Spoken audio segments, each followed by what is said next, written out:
You're listening the Virtual CISO Podcast, providing the best insight on information security and security IT advice to business leaders everywhere.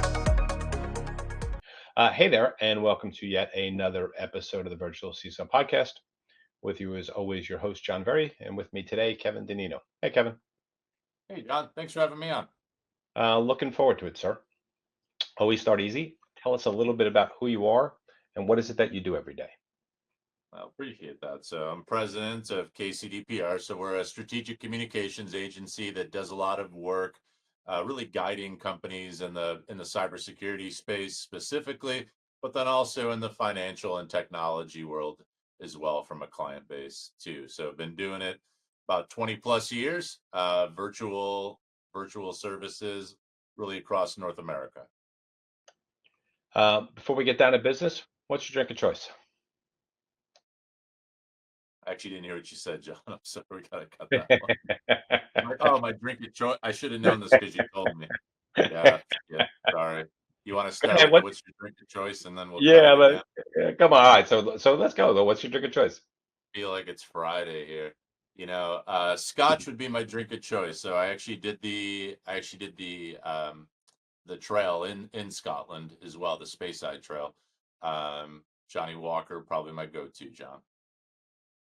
Sorry, I can't say I'm a Scotch guy. To me, Scotch is good whiskey ruined by peat. But so you and I won't be able to enjoy a beverage together. Sorry about that. So unfortunately, as we know, security incidents are becoming more and more frequent, and I don't think they're going to unfortunately disappear anytime soon. Many of the organizations that we work with have at least a baseline incident response plan in place. But I would say few have, what might be called a crisis management plan or something similar. So that's the topic of today's conversation. So let's lay some groundwork for that. Can you define like what we mean by an incident versus a crisis?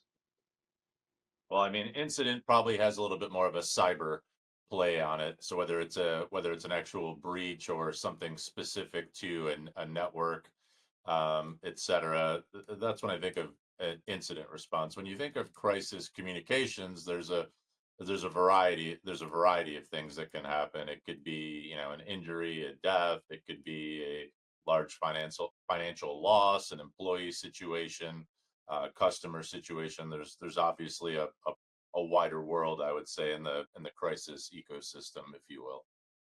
So would you say that there's a point where an incident crosses over into a crisis? Like how do we know this has gone from oh crap, we had an incident to oh crap, we're in a crisis?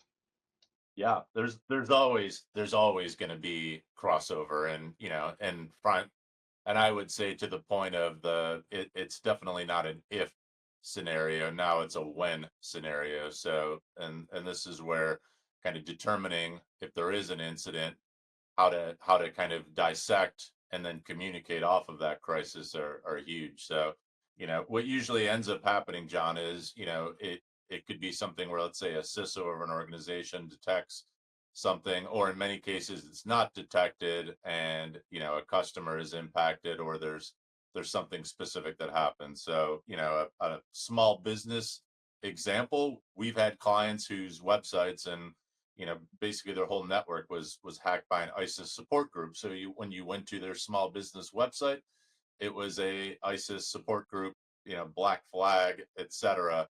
And that's the oh crap moment. And so having a backup and being able to pivot quickly and then communicate to all of your audiences and understanding how to communicate play a huge role in that. And we're talking like the how, meaning like you have an incident and your network's compromised, you can't use email, a web portal, if you will. So maybe you're texting, maybe there's a manual way of getting in front of your audience. So I think all of that kind of really plays a big role. But there's clearly a lot of nuance too to the extent of an incident, if you will. So from a perspective, is the major differentiation in your mind between an incident response plan and crisis response, whether it's a separate plan or it's integral to the incident response plan. Is it the idea of managing outbound communication in a way which has the impact of, excuse me, lessens the impact of the event or the incident? The playbook is probably very much the same. So I think that an organization would definitely be better off following an incident response playbook, much like a crisis situation playbook. And a lot of it is determining what the risk is, what the situation is, and then what the broader company communications are going to be, and then who's in charge of each of those streams. So whether it's customers, shareholders, employees, having sort of a specific playbook of, this person's in charge of this audience. Here's how we're going to communicate it. It almost doesn't matter from a planning and communication standpoint what the situation is.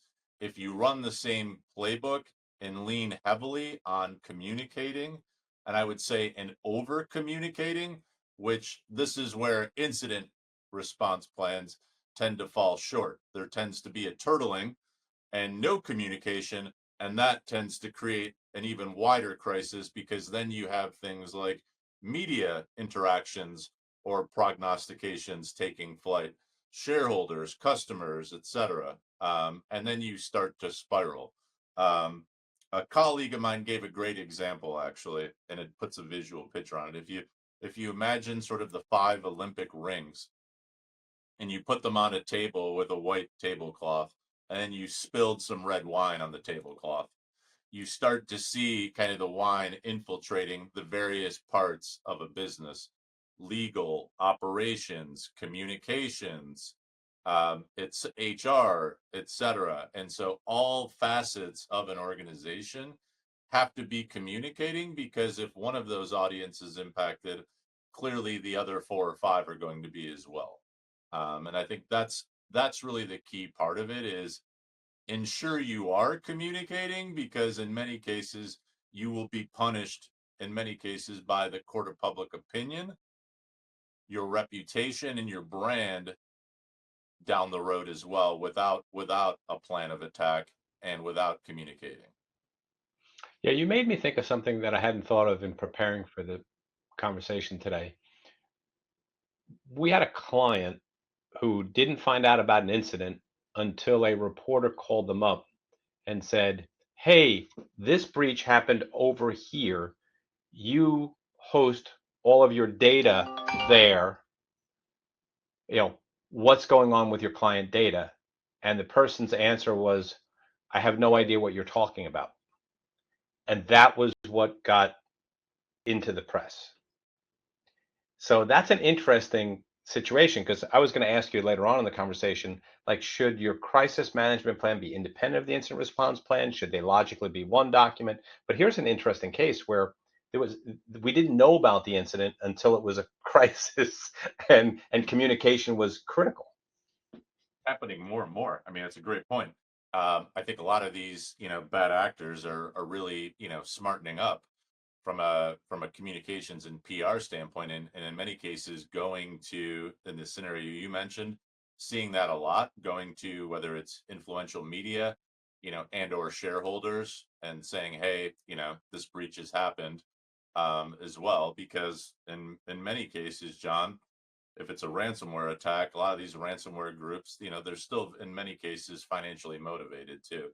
And so it's utilized as a tool, perhaps, to, whether it's a ransom notice that they want, as well, but they're becoming more sophisticated and more savvy and utilizing external resources to do that. And that's where, the answer that was provided, like, what are you going to do when that happens? If you truly don't know, like, then that's the extent of it, and you need to recover and get back to them. But in a crisis or incident response plan, there's things called holding statements, where it's truly exactly what it says. Hey, we've become aware that this happened, we're looking into it, and you give yourself at least a window of time to find out what the heck happened, and then recommunicate more of the facts as well.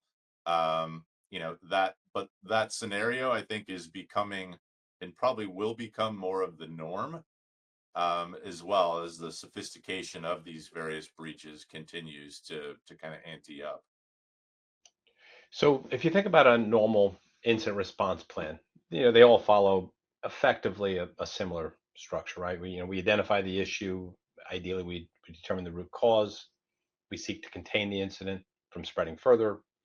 We'll work through a remediation. We work through recovery. Are there specific things that should be in my incident response plan to minimize the likelihood that my incident raises to crisis? And if so, where in those conventional locations should I be interjecting crisis content, if you will?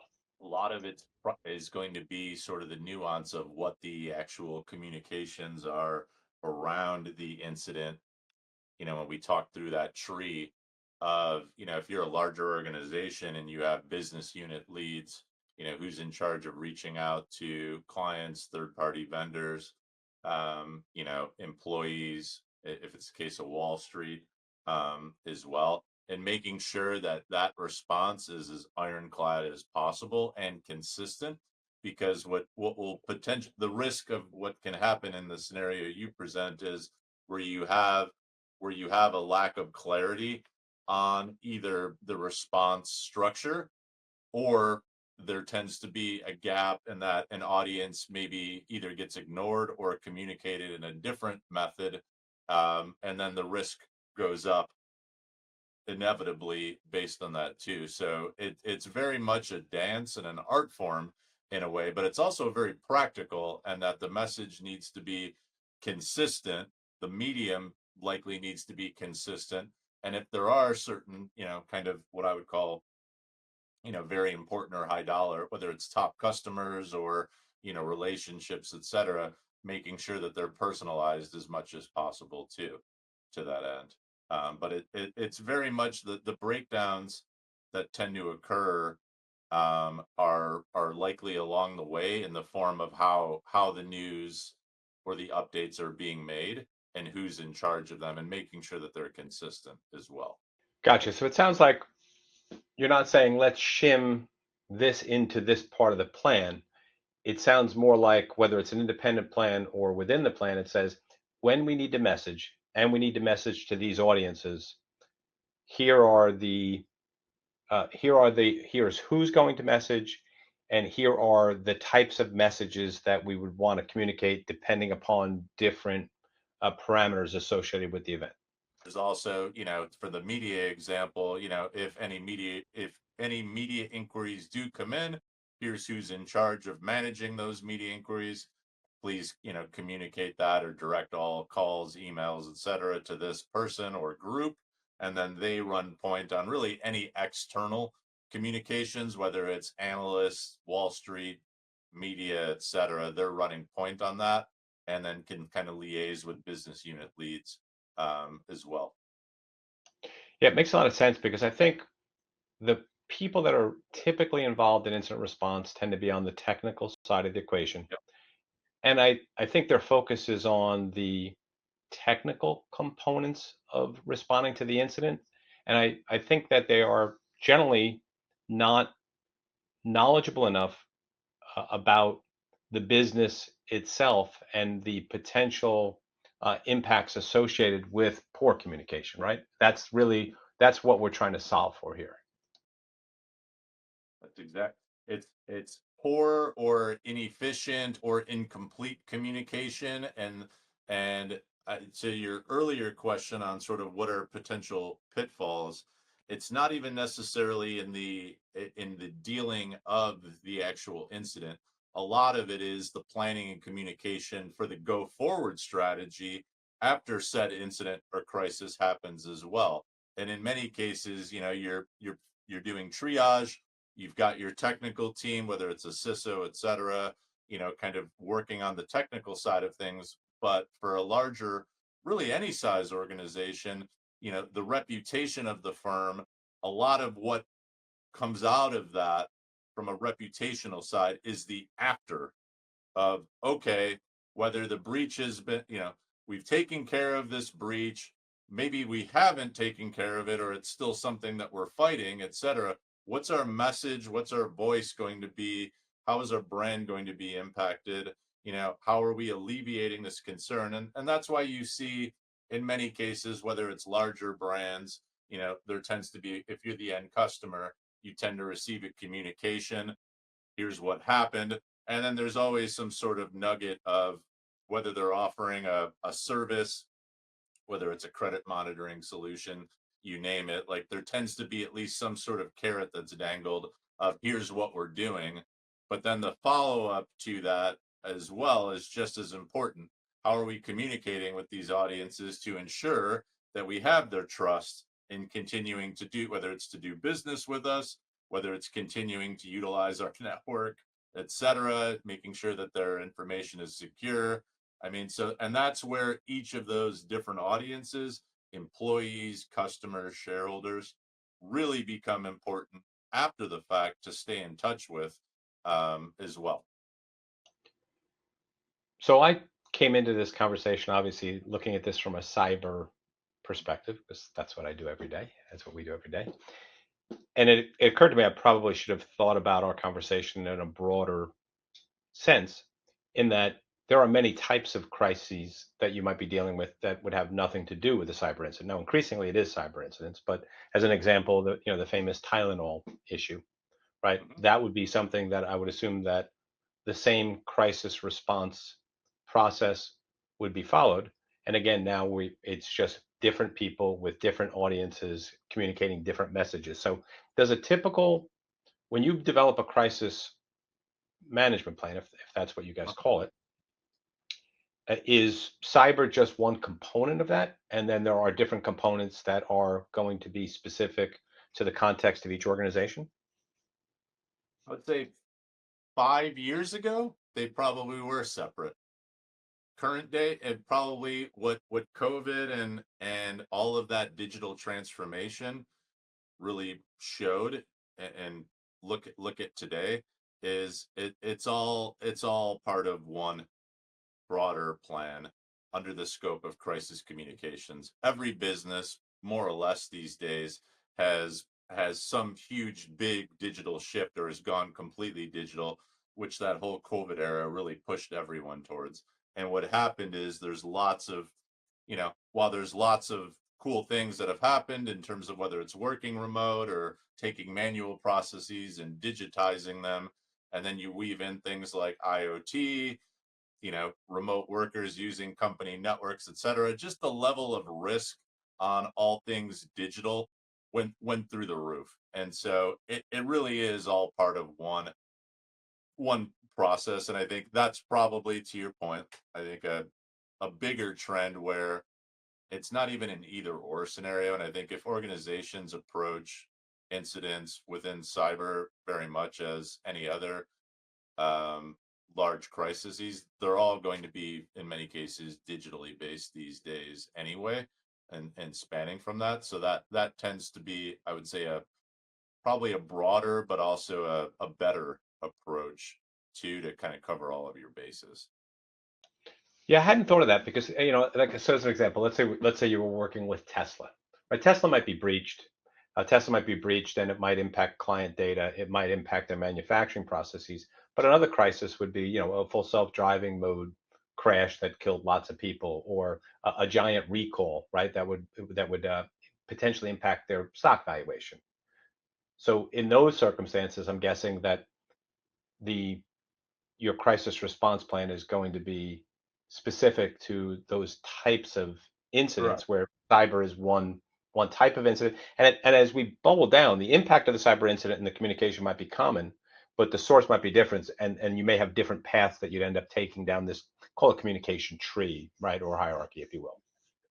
You- Whether it's departments or individuals and audiences matrix that are impacted. But I think the broader role of your communications as a company and having a comms liaison or lead on that doesn't change in any of those. And that's where kind of the role of public relations or communications becomes hugely important to any of those scenarios, because they're in many cases leading all of the outbound and inbound communications as well. It's just a matter of the groups of individuals involved in that C-suite, you know, might differ in each of those scenarios as well. The Tesla example, let's say with a safety concern, obviously is going to be a CEO and comms level and component, but whether you have a head of product, or a specific sort of delivery component that needs to comment on trends with that would be a key important part. Maybe the cybersecurity element or the CISO would not be as actively involved in that. But again, you're involving all audiences and then kind of determining sort of who's leading the charge in that regards as well. And that's what I meant by the playbook and process is very similar. It's just kind of altering sort of, audience structures really and who we're talking to. Yeah, makes sense. So when we look at a good incident response plan, they've got lots of contact information there. Who's the liability insurance provider, and how do we get in touch with them? Often you'll have a data forensics firm, which is already pre-authorized to come in and actually do the work in that case. Legal counsel, of course, is going to be listed there. Should these incident response plans have a PR firm in it? Little bit biased here, but whether it's a firm or individual, absolutely. I mean, communications and having knowledgeable and experienced people that understand, how to reach out to and communicate to all of these different audiences. And, you might even, John, have an external communications lead and an internal communications lead. I've worked at several organizations that segment that way, and I think that's also a very smart way to do it. Meaning, if you're a large organization with employees spread out either across a country or the world, internal communications are going to be massive and needed, and externals, its own kind of beast in its own right, especially again, publicly traded company. Now you're talking about analysts, shareholder communications, media, all of these external factors as well. So yeah, absolutely. And I think that's constantly a struggle with firms that don't have folks that have that sort of core expertise. I think you could view that skill set much like a CISO, and that if an organization doesn't have a CISO and something on the breach side happens, like, imagine what's going to happen from a technical standpoint. It's the same thing in that, you've got sort of risk management on, let's say, your network and IP, et cetera, with folks.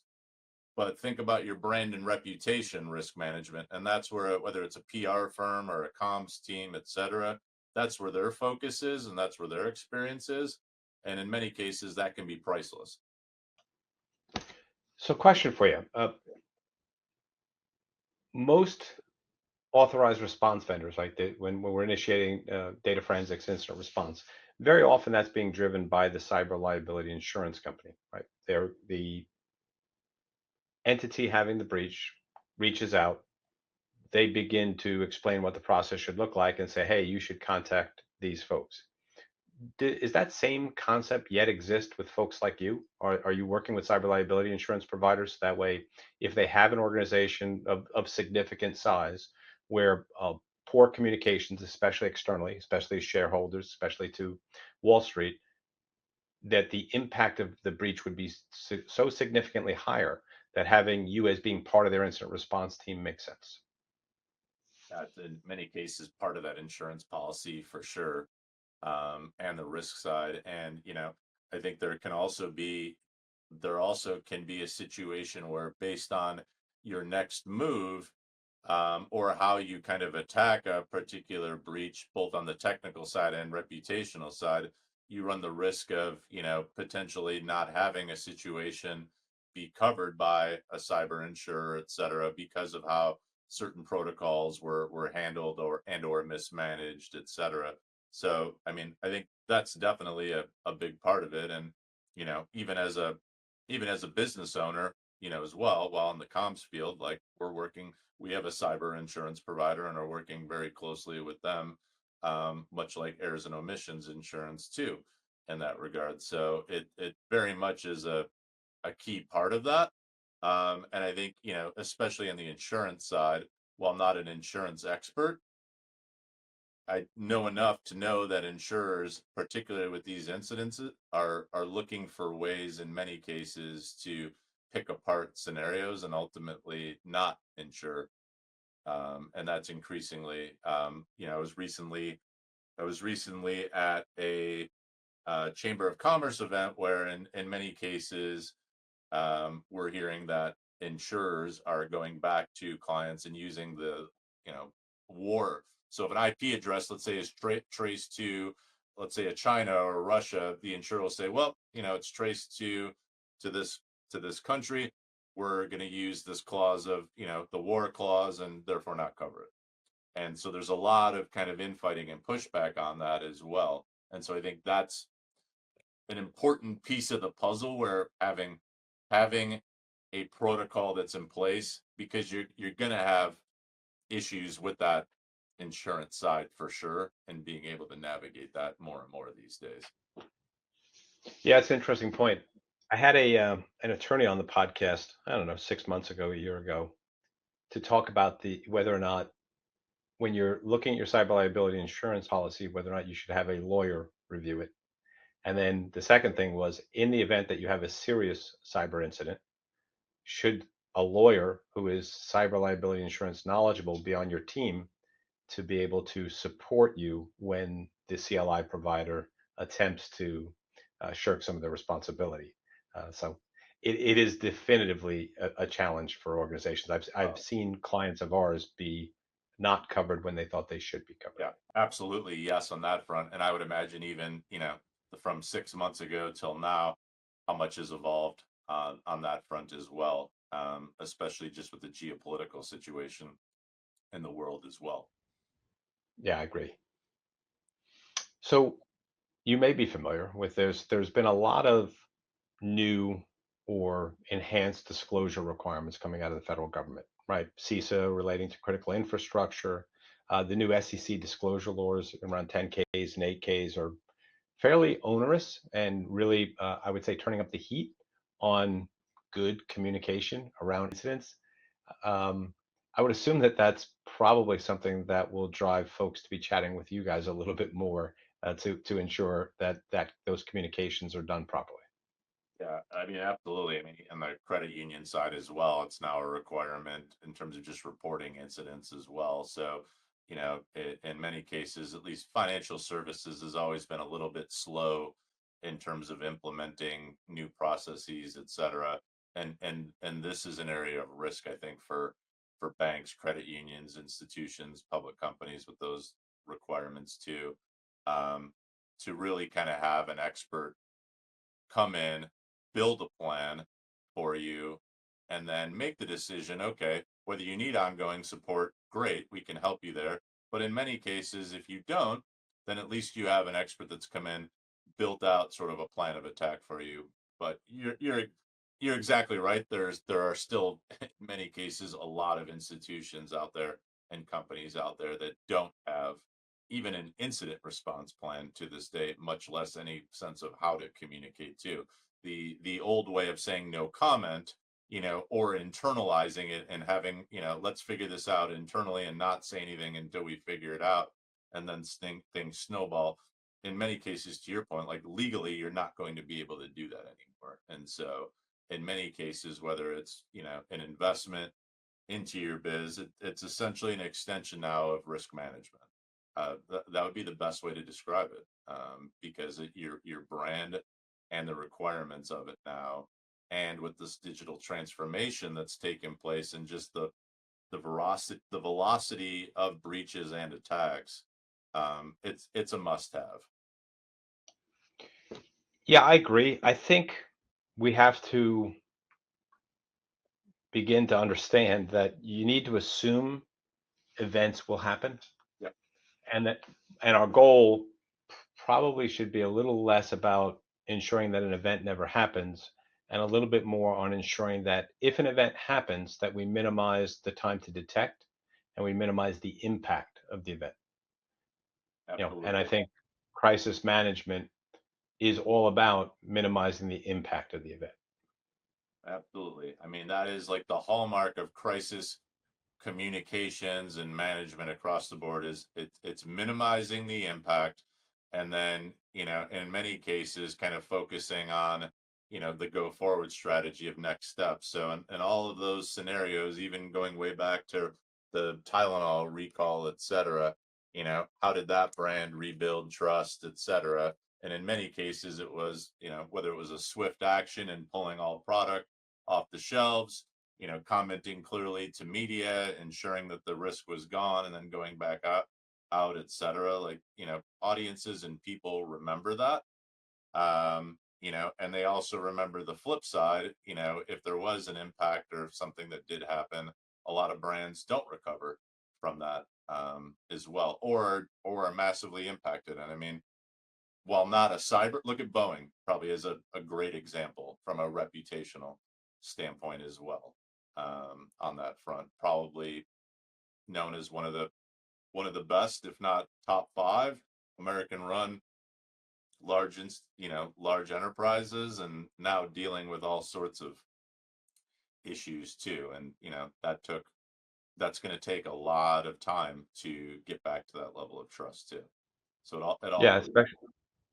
especially when you consider the lifespan of planes that that we that we might have a concern about. I mean, the idea now that you can, as you're searching for a flight, select the plane type, Okay. is And I was kind actually of going to tells us get everything we it, need to know, right. right? And I mean, and we could probably have a whole episode on that, but I think the takeaway too from that is, where there are these industries where, whether it's a monopoly or duopoly, where there's not a ton of competition, and then you have a kind of a crisis situation that impacts the broader market, impacts that brand, and the broader market either can't react to it, or there is no solution, like, it becomes problematic as well. And so I think that is a case study in its own right of where really having good solid communication, but then also you know if it was in a space where there are lots of competitors, this is the stuff that in the C suite and marketing and PR boardrooms that competitors are talking about too. How can we take advantage of the fact that this company had a breach? They're screwing up on this, they haven't communicated well. We're gonna make no mistake, companies, competitors are talking about that every day in terms of kind of pulling market share and gaining market share as well. And so that's definitely a large element of any crisis response, whether it's mitigating risk, but then on the flip side, it's mitigating risk and ensuring kind of money in and money out obviously doesn't deviate too much as well. I think we beat this up pretty good. Anything we missed? Any last thoughts? I mean, you touched on a lot of the regulatory requirements. I think that was something I was definitely going to mention. I think you're going to see more and more of that, whether it's disclosure of breaches, but just that whole conflux of the movement away from the if scenario, and it's more a when scenario, and being prepared, and then really making the determination, if you have the resources in house to do this, great. But that's where those tabletop exercises, and even if you don't have a crisis, kind of going through and actually kind of doing exercises to ensure, tends to help too. It happens probably a lot on the technical side, but you could also do exercises on the comm side to kind of see, all right, what happened, where do we have any gaps potentially as well. I would leave you, John, with that one as well. Yeah, it's funny you should say that, because we do a fair amount of like business continuity testing, incident response testing, and I'm thinking through, and I don't know that we put as much emphasis on the communications as we should, based on like the audiences that we typically work with. We tend to, more, and we do our best to get as many of the business people involved in these. But you just gave me a pointer that we really should be considering the management, the communications management component of incident response more deeply than we actually do. So I'm actually glad you brought that up. I hadn't really thought that through very well. Yeah, it's going to be a that's going to be a key part of it, and really just making sure that everyone kind of knows what lane what message to communicate. I'm guessing that the bulk of your clients are clients that are clients from a PR perspective, and then this crisis management becomes an ongoing component of your relationship with them. Good question. Ebbs and flows a little bit. So, but yes, in many cases, like we're providing ongoing counsel, and then let's say we help create and build a plan, and then we're available if there is a crisis. So there tends to be, kind of your core team that's readily available if and when a crisis does take flight. There are also scenarios, John, where we're brought in to create a plan, communicate it and hand it off to a larger team as well. But the bulk of the scenarios we're involved kind of in partnership with our clients on kind of all encompassing public and strategic comms across the organization.